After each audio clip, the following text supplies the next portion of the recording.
Assalamualaikum warahmatullahi wabarakatuh. Nama saya Nadia Herunisa. Saya dari kelas 5E S1 Pendidikan Bahasa Inggris Universitas Singapura Bangsa Karawang.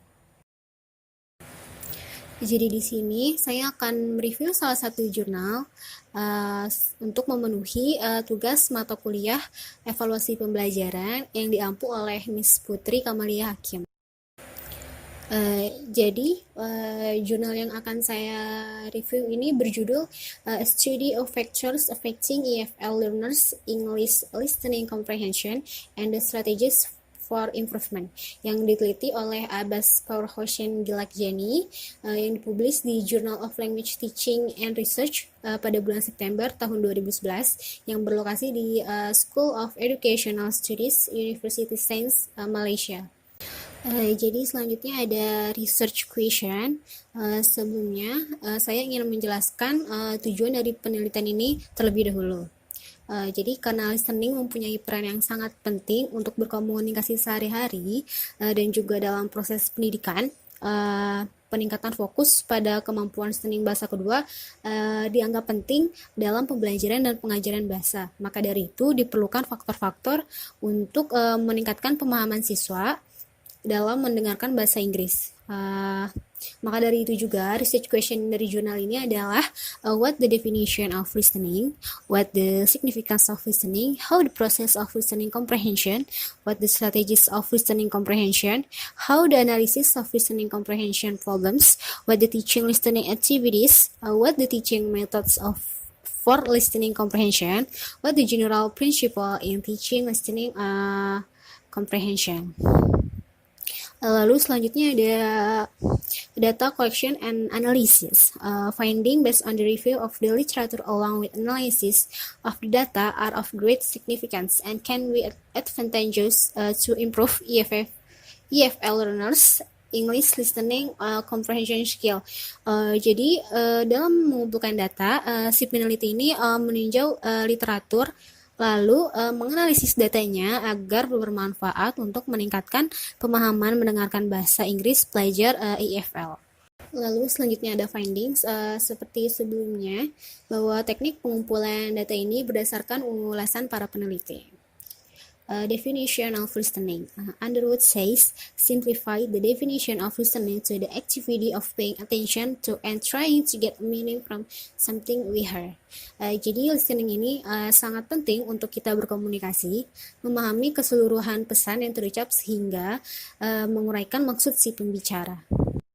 Significance of listening. Wolfe and Cookley conclude that both in and out of the classroom, listening consumes more of daily communication time than other forms of verbal communication. Listening is central to the lives of students throughout all levels of educational development. Jadi pentingnya mendengarkan dalam instruksi kelas harus ditekankan. Mendengarkan memainkan peran penting dalam kehidupan masyarakat. Mendengarkan bahkan lebih penting bagi kehidupan siswa karena mendengarkan digunakan sebagai media utama dalam pembelajaran di semua tahap pendidikan. The process of listening comprehension. Listening comprehension is regarded theoretically as an active process in which individuals concentrate on selected aspects of oral input from meaning from passage and associate what they heard with existing knowledge. Cognitive psychology defines comprehension as information processing. Schemata are the guiding structures in the comprehension process. The principle of schema leads to two fundamental modes of information processing, bottom-up processing and top-down processing.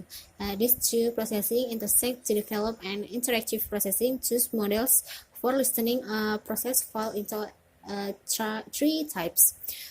Mendengarkan dianggap secara teoris sebagai proses aktif di mana individu memusatkan perhatian pada aspek-aspek tertentu dari masukan aural, membentuk makna dari bagian-bagian dan mengasosiasikan apa yang mereka dengar dengan pengetahuan yang ada. Psikologi kognitif mendefinisikan pemahaman sebagai pemrosesan informasi. Skemata adalah struktur panduan dalam proses pemahaman. Menurut teori pemahaman kognitif, skema berarti struktur tekstual abstrak yang digunakan pendengar untuk memahami teks yang diberikan. Lalu, strategies of listening comprehension. On the graph shows strategy development is important for listening training because strategies are conscious means by which learners can guide and evaluate their own comprehension and response. Brown quite appropriately compare strategies to battle plans. Strategies are specific methods of approaching a problem or test modes of operation for achieving a particular and plan designed for controlling and manipulating certain information.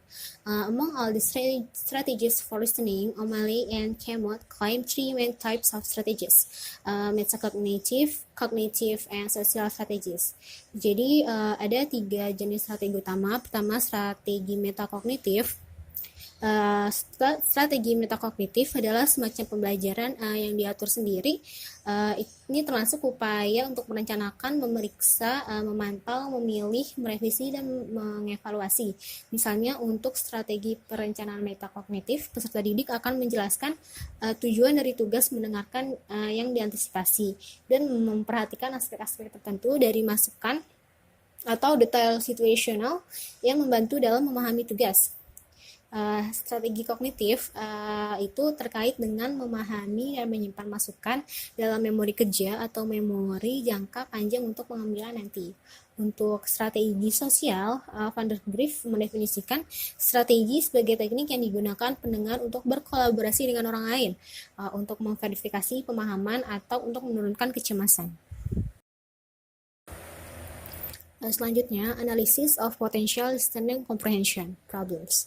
Underwood states 7 causes of obstacles to efficient listening comprehension. First, listeners cannot control the speed of delivery. Second, listeners cannot always have words repeated. Third, listeners have a limited vocabulary. Fourth, listeners may fail to recognize the signals which indicate that the speaker is moving from one point to another. Fifth, listeners may lack contextual knowledge. Sixth, it can be difficult for listeners to concentrate in a foreign language. Seventh, students may have established certain learning habits such as a wish to understand every word. Selanjutnya, teaching listening activities. Caracas states that listening activities try to prevent failure so that they can support the learner's interpretation of the text. Listening activities are usually subcategorized as pre-listening, while listening, and post-listening activities. Jadi ada 3 kegiatan. Yang pertama itu ada aktivitas pra-mendengarkan. Biasanya memiliki 2 tujuan utama. Yang pertama itu membantu mengaktifkan pengetahuan siswa sebelumnya, membangun harapan mereka untuk informasi yang akan datang. Yang kedua ini untuk memberikan konteks yang diperlukan untuk tugas mendengarkan tertentu. Pemahaman mendengarkan hendaknya dimulai dengan apa yang telah diketahui sehingga mereka dapat membangun pengetahuan dan keterampilan yang mereka miliki dengan kegiatan yang diajak pada prinsip yang sama. Lalu kegiatan pasca mendengarkan. Pasca mendengarkan penting karena dapat memperluas keterampilan menyimak siswa. Aktivitas pasca mendengarkan paling efektif bila dilakukan segera setelah pengalaman mendengarkan. Lalu selanjutnya, teaching methods for listening comprehension. Some of the teaching methods for improving students' listening comprehension skill are cultivating students' listening skills, textbook-based learning and other listening context, pressing on cultural knowledge and language teaching, combining intensive listening with extensive listening, focusing on listening, combining listening with other skills. Selanjutnya ada general principles in teaching listening comprehension. Listening comprehension or LC listens must have defined goals, careful states. These goals should fit into the overall curriculum and both teacher and students should be clearly cognizant of what they are. One is listening comprehension. Listens should be conducted with careful step-by-step planning. Jadi ini menyeratkan bahwa tugas mendengarkan berkembang dari yang sederhana menjadi lebih kompleks seiring dengan kemajuan siswa dalam penguasaan bahasa. Yang kedua ini LC listen structure should demand active overt student participation. Jadi umpan balik langsung tentang kinerja membantu menjaga minat dan motivasi pada tingkat tinggi. Yang ketiga, LC listen should provide a communicative urgency for remembering in order to develop concentration. Jadi urgensi ini yang bersama dengan konsentrasi merupakan faktor kunci dalam mengingat sesuatu yang didengarkan. Yang keempat ini listening comprehension, listen should stress conscious memory work. Salah satu tujuan mendengarkan adalah untuk memperkuat daya ingat langsung siswa untuk meningkatkan rentang ingatan mereka. Yang terakhir, listening comprehension, lessons should teach not test. Salah satu tujuan mendengarkan adalah untuk memperkuat daya ingat langsung siswa untuk meningkatkan rentang ingatan mereka. Menurut saya, dalam jurnal ini terdapat gap population dan metodologi karena tidak adanya populasi dan metodologi dalam jurnal ini. Sehingga menurut saya, definisi akan lebih konkret jika ada penelitian yang melibatkan sampel. Sekian review jurnal dari saya. Terima kasih atas perhatiannya. Mohon maaf bila ada kesalahan. Wassalamualaikum warahmatullahi wabarakatuh.